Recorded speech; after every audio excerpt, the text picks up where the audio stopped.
வீட்ல நேர்மறை எண்ணங்கள் அதிகமாக இருக்கிறதுக்கு, அதிகமா நம்ம சில அழகு சாதன பொருட்கள்லாம் இப்ப வந்திருக்குது. இந்த காற்று மணின்னு சொல்லக்கூடிய ஒரு பால்கனியில வச்சோம்னா, அதுல ஒரு மணி ஓசை கேட்டுக்கிட்டே இருக்கும் இல்லைங்களா? அந்த மாதிரியான ஒரு அழகு சாதன பொருட்கள வைக்கலாம்.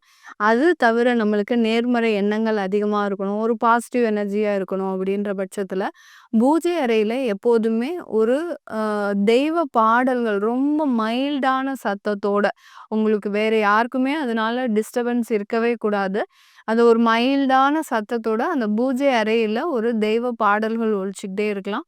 இன்னொன்னு பார்த்தீங்கன்னா, செவ்வாய்க்கிழமை, வெள்ளிக்கிழமை நீங்க சாம்பிராணி போடுறது இன்னும் நெறைய ஒரு எதிர்மறையான எண்ணங்களை முழுவதுமாக விலக்கிடும். வீட்ல எந்த அளவுக்கு கிருஷ்ணருடைய படம் இருக்கோ, அந்த அளவுக்கு வீட்ல வந்து ஒரு நிம்மதியான எப்படி குழந்தைகள்னா எவ்வளோ ஒரு நிம்மதியா இருக்கிறாங்க.